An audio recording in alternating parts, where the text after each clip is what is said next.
过跑不掉半个小时，耽误这个准时的人是错误的。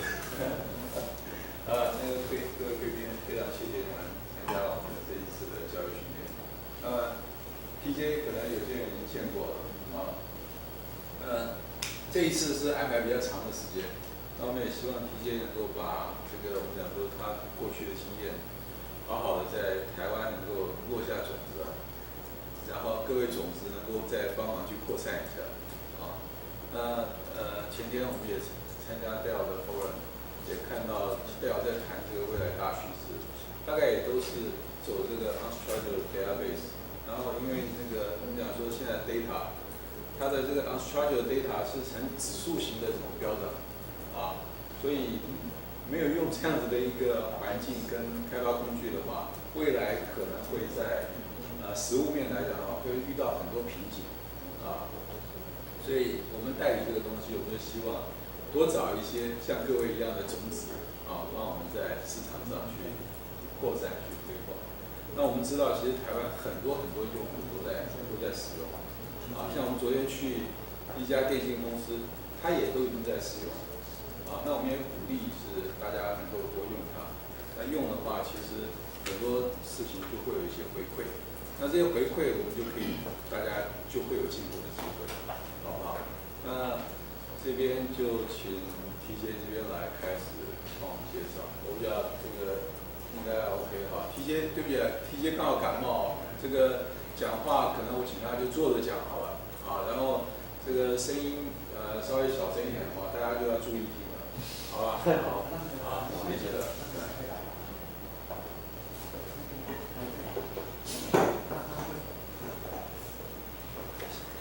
OK， 好，那我先讲几句，然后等一下开始就正式开始就坐下来讲，站着讲可能会有点累。我先了解一下，我知道有好几位是丽丽科技的，不是丽丽科技的举下手。OK， 6你们唱过？还有4位同学。因为丽丽科技我来过好几次了，应该是。所以大家可能都见过。那么对于这些新朋友，欢迎你们来到这里我也非常感谢你们抽出时间来听这个其实很 boring 的这个培训不会。技术培训一般都是比较枯燥。那个 TJ 我刚好这2位也让你了解一下。我左边这一位是麦小姐，是友达光电。我见过 TJ 很多次他来过我们公司。友达我去过一次。这样子那这一位是工研院的王子嘉王博士。你好。他是在工研院负责他们应该讲是英法的部分，是不是？OK。后面那3位他们之前也听过就是我们那个 Lens 的那个景德科技，未来是我们的开发团队之一。上次是不是来过？对。说看着。他们很有兴趣我未来的开发要靠他们来帮忙一起。好。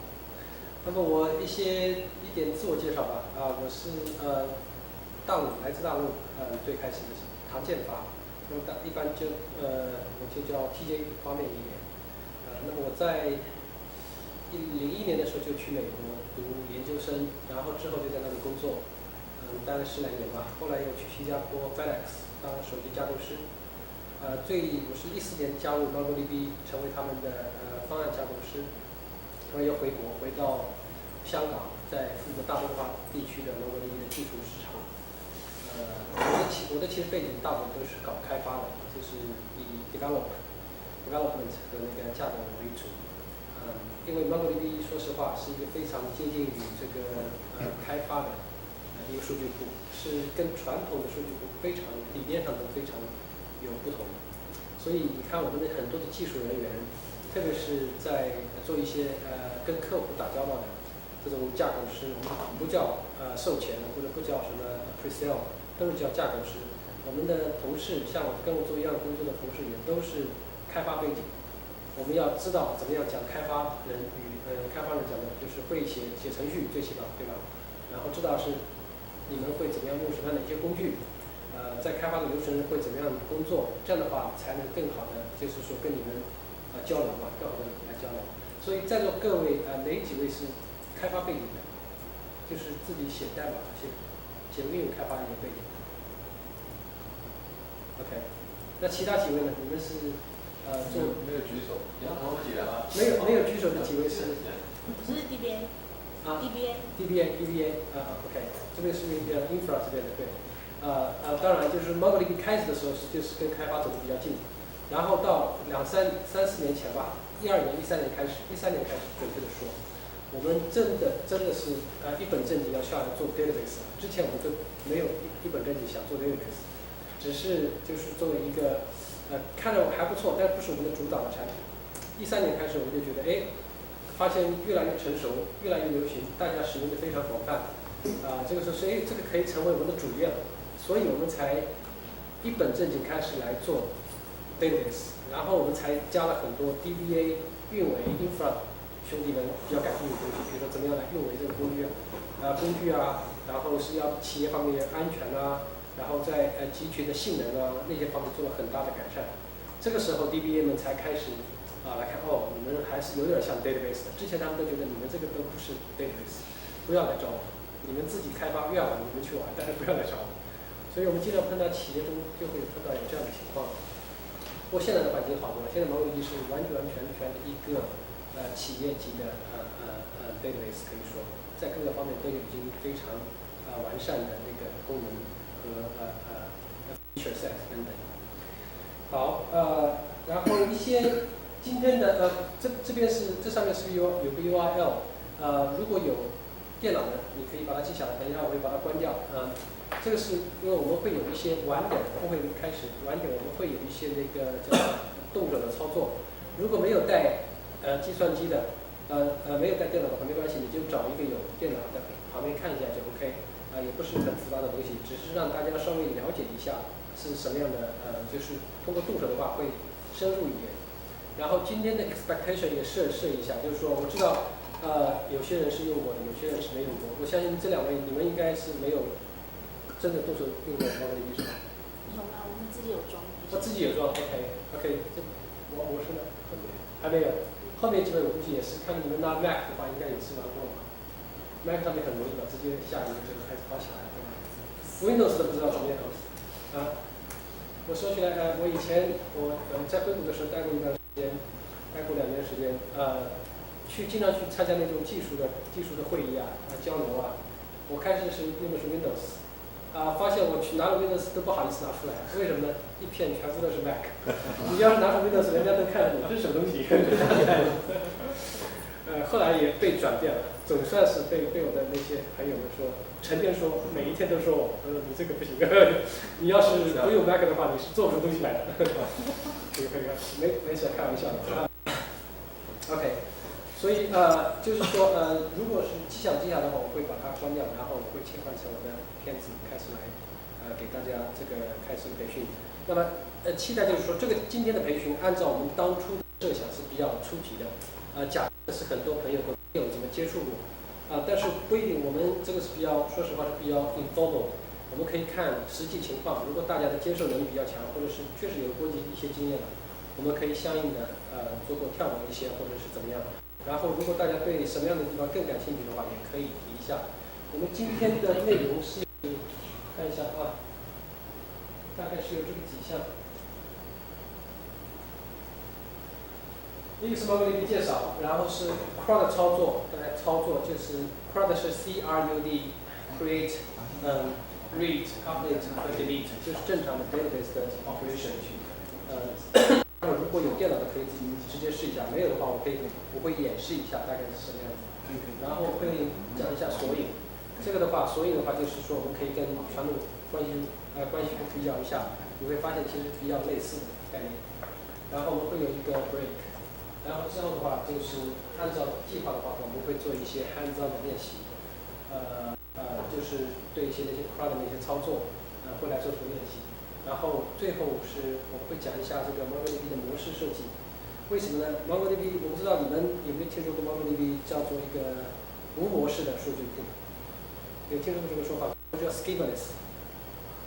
没有听说过最好，听说过的话要告诉你那是不太正确的。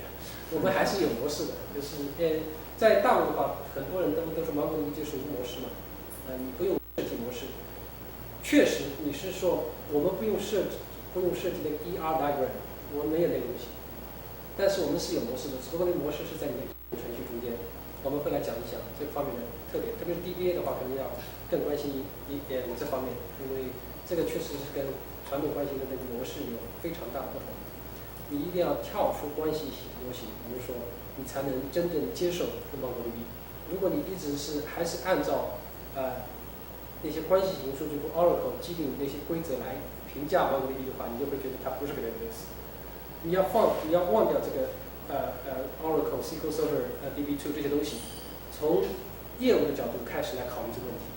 就是说 database 的作用是什么 ？database 的作用是持久化你的数据，保存起来，需要的时候把它取出来。如果你从这个角度出发的话 ，MongoDB 就是个 database。如果你是按关系那些1条、2条、3条有没有 join， 有没有 transaction， 有没有什么东西，它就可能是不完全能够匹配那些规则。但是从 database 本身的角色来说，它的作用就是保存数据，让你存取数据嘛。从这个角度说 ，MongoDB 是走的一条非常不同的路线，来满足我们的业务需求，来满足更快的可以开发这种业务需求。这就是 MongoDB 的就是走了一条完全不同的路线。好 ，OK， 那我们接下来的话，我们就开始第一部分，先 MongoDB 的介绍。就是我知道有好多朋友都已经玩过了，都已经会用，但是真的是还没有收狗不算，就说你真的是没有，或者是没有装过，没有去用过 MongoDB 的举一下手。OK， 其实大部分都是还是都是已经接触过的，特别是 DBA 的话，我估计你已经自己在。我没装过啊 ，Member 装过，操作过。你操作过是吧 ？OK， 好。好，那我们大概有时候我就会基本上大家还都是有一些了解的。不过我们还有4位朋友啊，我们要考虑给他们留点时间。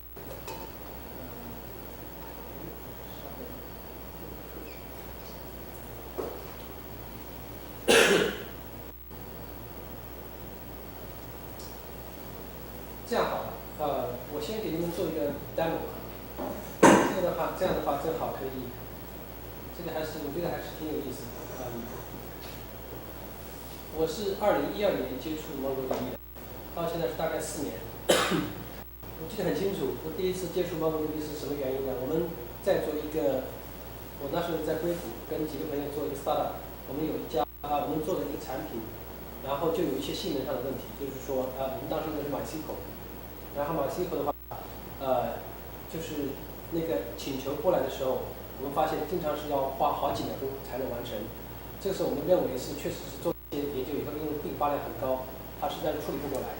然后我们就决定要研究，要换一种新的方式。那时候 MongoDB 刚刚还挺火的，到处都有那种分享什么东西。我说那来试一下。然后我就负责这个事情，我去做一下研究。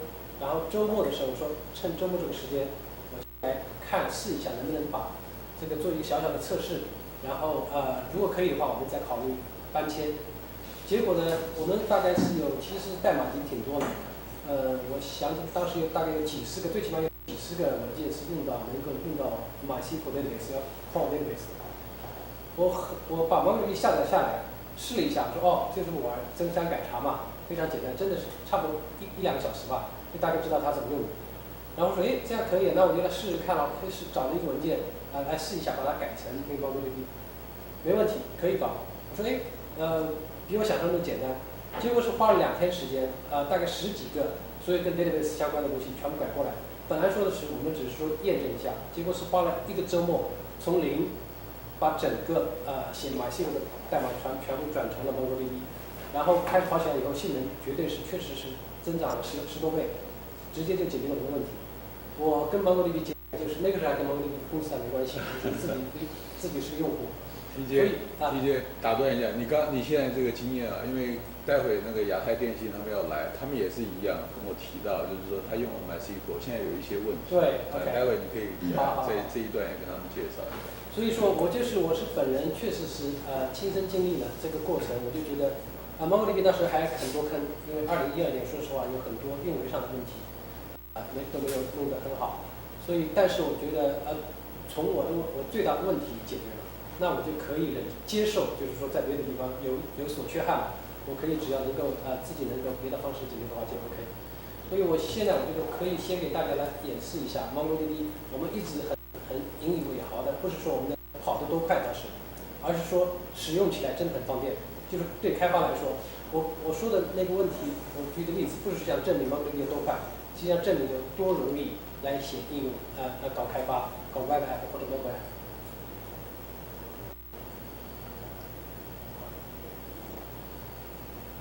所以我这里呢，这是我的一个 Mac 这个环境啊，上面我跑了一个 MongoDB database。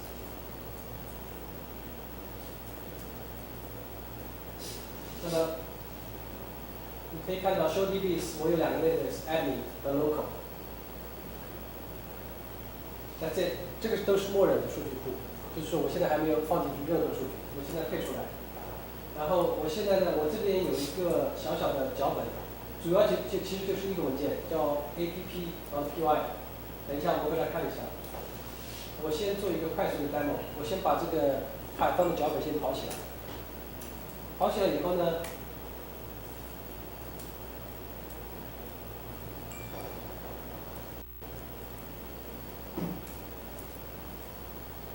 好，这个其实就是这个脚本的那个，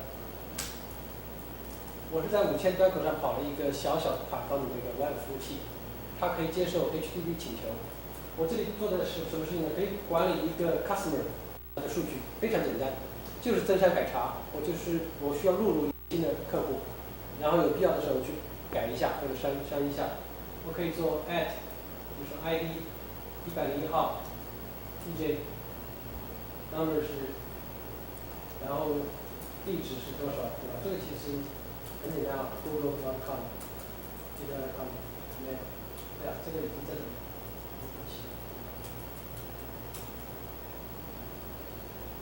好，大家可以看到我增加了一条数据，这个时候我可以来修改，比如说 TJ 加个 last name， 可以看到这个非常简单。假设你是开发一个网站的话，可能这就是最简单的一种做法之一。那么我们来看一下，这个是用一个 Python 加上 MongoDB 来做的事情。我们来看一下这里面的这个叫什么脚本。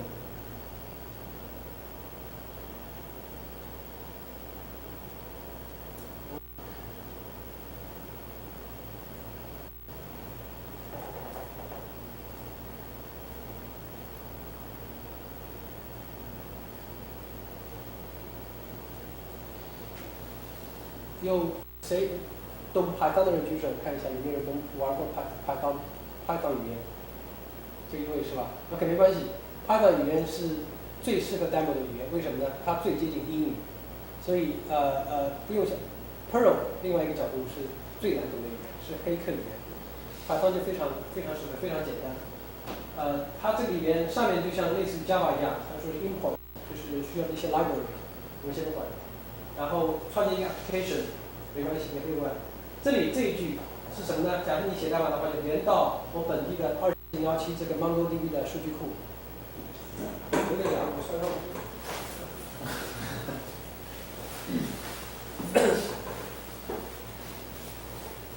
然后这个时候我们就开始说 ，DB 是我的 database，client in MyDB1。注意这个词 MyDB1， 这是我们的 database 的名字。我开始的时候给你们看，我 database 里面什么都没有啊。他说我这个MyDB1做什么事情呢？如果是就是来自一个 post request， 就是当你刚才我点击 add customer 在页面上的时候，现在搞开发的话都是用 JSON 的。你在页面上写完以后数据以后，你一点 JavaScript 会把你的这个数据接上数据会递交给后台，一般都这么玩的。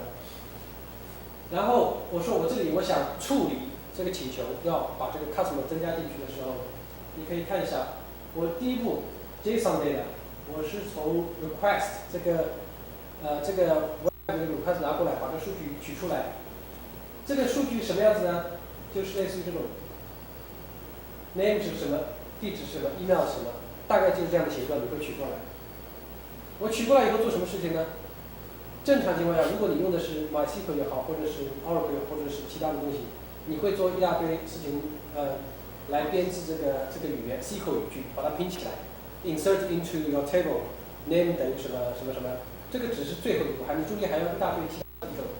我们这里做的什么事情？大家看，第一步把数据从那个 web 的那个取过来，第二步 db.customers.insert JSON return 就是结束了，就是当你写一个 web app 的时候，从发出请求，我收到请求到存到数据库里，我只需要多少代码呢？2行，一行是去局，一行是存。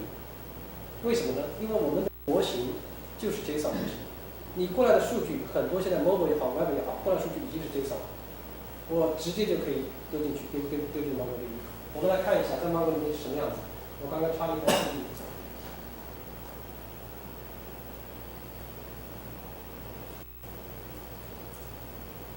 我们再看一下这个 ShowDBs， 大家可以注意看到，现在有几个 database？ 3个。你看到我创建这个 database 吗？没有。你看到我创建表了吗？没有。我只是真的就跑了一条语句，我说 insert， 它就，当然这个不是关键啊，关键自动创建复合表那个没什么稀奇。最关键的是我不需要设计我的模式。我的模式是在应用程序里设置，我定好以后直接往里放。然后我们看一下 db1 use by db1 show tables， 你可以看到我们这里有个 customer tables， 对吧 ？db.customers， 这是我们包括太好看，把它漂亮的化妆，可以。这就是我们的一个 JSON 的那种数据，在 MongoDB 里面，你可以看到 name TJ 堂，性别是 male，phone，address，customer ID，email， 这就是刚才我输入的所有的信息。我只不过自己 MongoDB 会给你增加一个默认的主件，下划线 ID， 这是个随机产生的，严格意义上不是随机，但是差不多。OK。这是一个什么流程？我演示了一个插入一条数据的流程，就是说关键的点是我们要看这个脚本里面是怎么样处理的。这是 add 的流程。如果我想看这条数据，你给我一个 customer ID， 我需要取这条数据来演示的时候，你的后台的操作是什么样的？是这里。首先你要知道，从你的请求里面拿出来提取出来，你给我的 ID 是多少？我不知道要看哪个嘛，你给我个 ID，customer ID 对吧？101。然后呢 ，db customers find one， 给一个条件 ，customer ID 是101，返回来一个数值，那个返回来的结果是什么呢？是个 JSON。我返回来以后我做什么事情啊？什么都不用，我直接把它变成 string 就交回一个前台。如果是 Oracle 或者 MySQL，again， 你要做很多的转换工作，把关系型几个表有可能的数据对吧，拼起来拼成一个 object， 然后再把 object 转换成 JSON， 把它放到交给那个前端。所以如果你是程序员的话，在这个有程序员的话，如果你做这个开发的话，你就会发现，你真的是只需要做这个开发，很多时候，数据模型怎么样跟着你变，你有5个字段。你直接丢给我好了。你有7个字段，不用改 database， 直接丢给我好。所以从这个角度，它其实是对 MongoDB 就是可以非常显著的提高你的开发的效率。我们有一个非常成功的案例，就是大都会人寿保险，他们之前有几十个系统想做一个合并的工作，就是把60、70个 database。我要合并所有的数据拉到一起去，然后做成一个 single view， 我客户数据放到一个 single view。那么这个时候，他们花了2年时间，不断的迭代。为什么花这么长时间呢？搞开发也不用写代码，不用这么长时间，就是研究那个 data model。我怎么样能够把几十张表的数据拼到一张表里面，可以照顾这几十个数据？这个是最难的问题，试了很多次没法搞定。到了 Mongo 这边，我们没有这个。我不管你数据多复杂，不管你什么，你直接往里面放，我们照单全收。所以这个就是 MongoDB， 就是说可以说是最根本的不同的特性之一。等一下我们还会在片子上讲。我只是想通过，因为正好有点时间，我给你们一个比较实际的例子来看这个 MongoDB 的一些特性。大家要记住 ，MongoDB 还有很多其他好的特性，什么分布式啊、高可用啊，但是这个才是我们真正的，我们叫做signature difference， 就是印在我们名片上的 JSON 文档模型，它有它的优势。这一点是跟传统惯性数据库非常不同。在现在的应用开发，我们说是要求的都是周新、月新，你不可能按照老的那个要求，就是说给你6个月时间、1年时间去开发。你真的要是在3个月之内把这个产品上线，你一定要在各个环节上做最大化的优化。那么 MongoDB 能给你的一个优势就是说，以前要花很多时间做 DR diagram 设计啊，设计完了还不准确，还要反复的去修改，给我直接写你的代码。大家知道写代码其实很快的，对吧？真的写代码是应该说整个系统里面写代码是最快的。往往难的是整理数据，对吧？整理数据一部分，然后上线准备，找机器，然后很多事情。你要有个功能，有个需求过来给我们开发，我相信1个礼拜就差不多出来了。所以有这个好的数据库的话，会对你这个有非常大的帮助。